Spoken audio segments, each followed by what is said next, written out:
El caso del señor asesinado en Costa Rica es una rencilla personal que traían estas dos familias.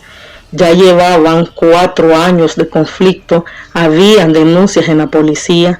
El señor fallecido ya había denunciado a su vecino por agresiones con arma y las autoridades nunca hicieron nada, nunca intervinieron. Y los responsables del condominio tampoco nunca hicieron nada para terminar con el conflicto, el lío que tenían ellos con este tema de la llave de pase de agua, que era por lo que se iniciaban generalmente las discusiones. Ahora, resulta que en los medios nicaragüenses hay una manipulación de la información porque no cuentan la historia real desde dónde viene el conflicto. Están diciendo que es un crimen de odio y xenofobia por el hombre ser nicaragüense, el fallecido. Es una tragedia que enluta y destruye a 2 familias. Quienes van a pagar las consecuencias es el señor que asesinó a su vecino. Uno va para la cárcel, el otro va para la tumba, y los hijos y las familias quedan completamente destrozadas. ¿Cuál es el punto de esto? Es el llamado a la reflexión. Los nicaragüenses tenemos esa fama de ser violentos, de ser agresivos, de querer resolver todo a los gritos y a los golpes. Y la realidad que se encuentran, que cuando tienen a otra persona de frente y esa persona está armada y usa armas, el desenlace va a ser una tragedia como la que se vio. Fue desproporcionado, sí, porque fueron más de 10 disparos, fueron 14 tiros lo que le metió este hombre costarricense al nicaragüense. Fue desproporcionado, pero al calor de la discusión, pues uno nunca sabe cómo va a reaccionar. Entonces es sabido que nosotros tenemos la mala costumbre que no sabemos lidiar con los conflictos, no sabemos resolver problemas, no sabemos dialogar. Y va siendo hora de que los nicaragüenses aprendamos a través de la educación, a través de la reflexión, a quitarnos estos malos hábitos que lo único que generan es conflicto. O sea, ¿qué necesidad había de que llegara a este fatal desenlace? Una cosa que parece una tontería, una cuestión de nada. O sea, todo el mundo se pregunta, ¿pero qué pasó ahí? ¿Por qué terminó en esa tragedia? ¿Por qué no pudieron resolverlo de otra manera? Es que hay varios factores que influyen en todo esto. Número 1, que el conflicto entre vecinos llevaba años. Las autoridades nunca intervinieron a tiempo, sabiendo que ya habían amenazas con el arma de fuego.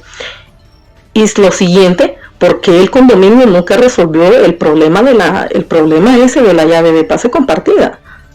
O sea, hay un montón de elementos y no es justo que los medios nicaragüenses estén promoviendo nuevamente esta rivalidad entre nicaragüenses y costarricenses, porque la manipulación de la que estoy hablando no es que es un caso de xenofobia, es un conflicto de vecinos que ya tenía muchos años y que nadie hizo nada, nadie intervino, nadie hizo nada para evitar que esto llegara a escalar a tanto.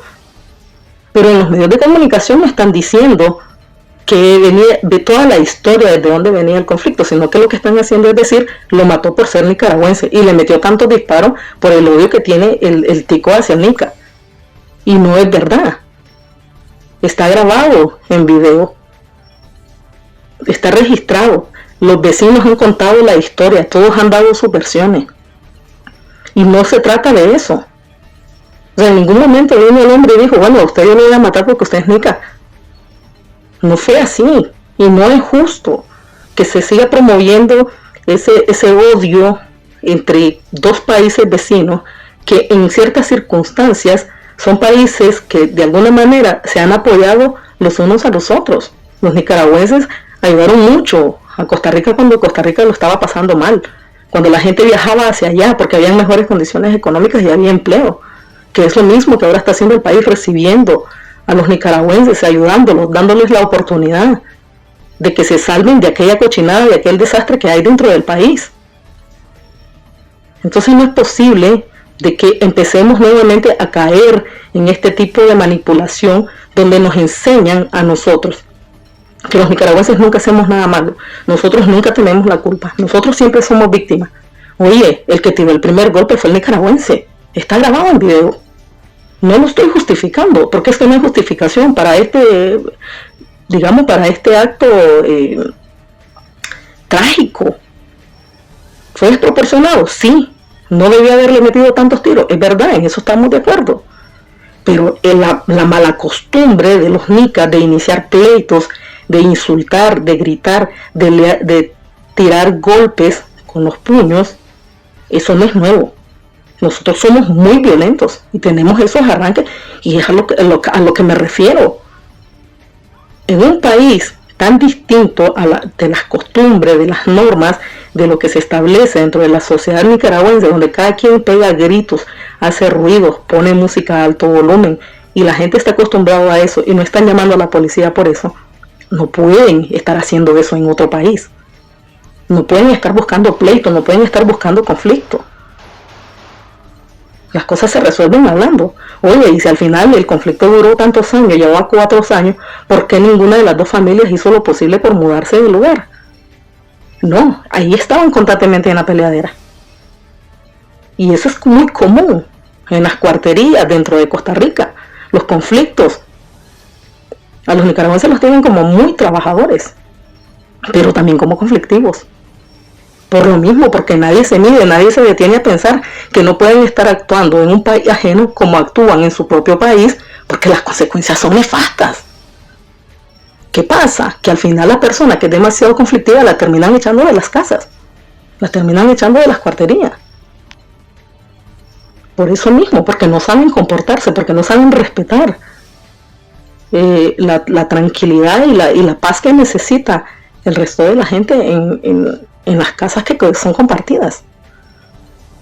Así que mi llamado es a la reflexión.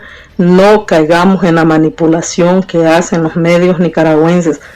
Nosotros sabemos que detrás de todo eso hay políticos que son los que impulsan esos medios y que tratan de generar este tipo de opiniones y este tipo de conflictos para de alguna manera hacer que la gente reaccione, para de alguna manera tener alcance, para de alguna manera, ya que han perdido tanta credibilidad, a hacer creer que están del lado de la gente, del lado de la justicia, del lado de la verdad, cuando lo que están haciendo claramente es nuevamente destapar la olla de presión del eterno conflicto que siempre han dicho que hay entre nicaragüenses y costarricenses por el tema de la xenofobia y la discriminación, siendo de que hay gente, se generaliza, siendo de que hay gente tanto de Nicaragua como de Costa Rica que son buenos ciudadanos y que son malos ciudadanos. Gente que puede resolver los problemas dialogando, conversando, y gente que no tiene maneras de conversar ni de resolver los problemas, pues no tienen la capacidad mental, la inteligencia emocional para lidiar con los conflictos. Entonces no se puede decir que en Costa Rica odian a los nicaragüenses, porque entonces los nicaragüenses tendríamos las puertas cerradas en los empleos, en las casas, y no estaría la sociedad nicaragüense resurgiendo dentro de esta sociedad en Costa Rica, porque son personas que son trabajadoras y no por un caso aislado que se da en todo este digamos contexto del conflicto de vecinos, pues vamos a generalizar y empezar con esa eterna guerra que no nos deja nada bueno y que no nos beneficia a ninguno de los dos, porque como repito, hay gente muy buena en Costa Rica, costarricenses 100%, que son muy respetuosos de los nicaragüenses, y también hay nicaragüenses que son demasiado conflictivos. Los dejo con esta reflexión. Hago el llamado a no seguirle la corriente a estos manipuladores que no cuentan la historia real, que no cuentan la historia completa y que tratan de llevar la noticia hacia el amarillismo y hacia lo que a ellos les conviene para tener alcance y reproducción. Es lo único que están haciendo, porque como han quedado completamente evidenciados de que tienen patrones, que tienen detrás a los políticos que les pagan para llevar una agenda y hasta tienen un lenguaje dictado de cómo tienen que redactar las notas, por ejemplo, decir orteguismo, no sandinismo, decir dictadores a los que son, digamos, personajes de derecha, y luego hablan de revolucionarios cuando se trata de los dictadores de izquierda, que no se puede decir que todo el sandinismo es malo, sino que hay un sandinismo bueno, que hay algo rescatable dentro de toda esa corriente de pensamientos, esa cochinada que fue toda la ideología de izquierda comunista de los sandinistas, que ahora tratan de venderlo como de que fueron simples errores y que realmente los nicaragüenses tenemos que olvidar toda esa historia, toda esa masacre, todo ese robo que ellos cometieron, todos ellos cometieron en los 80, y que nos quieren manipular para que ahora veamos como grandes líderes a un viejo sinvergüenza, descarado, degenerado, igualito a Daniel Ortega, que es su hermano Humberto Ortega, que lo venden como el único capaz de lidiar en medio de todo el conflicto, y que hasta ya le pusieron el título del gran opositor y representante de toda la clase política de Nicaragua, y es el que va a mediar y es el que va digamos, el que va a tener la verdad en su mano una vez que entren en negociaciones él y su hermano, como siempre lo han hecho. O sea, es una manipulación a todos los niveles. Y con el tema ¿por qué estoy tocando los dos temas, el de la Camila y el de este señor del asesinado? Porque dentro de lo que son las notas de los medios nicaragüenses, pues han reproducido la noticia, le han dado un alcance increíble a esa fotografía del bautizo del hijo de Camila Ortega, más de lo que hace la propaganda oficialista. O sea, esto es increíble. A estos medios, ¿quién les está pasando plata para que hagan grande una nota como es el bautizo de esa criatura? Es ahí el punto. Es ahí lo que quiero que tengamos en perspectiva.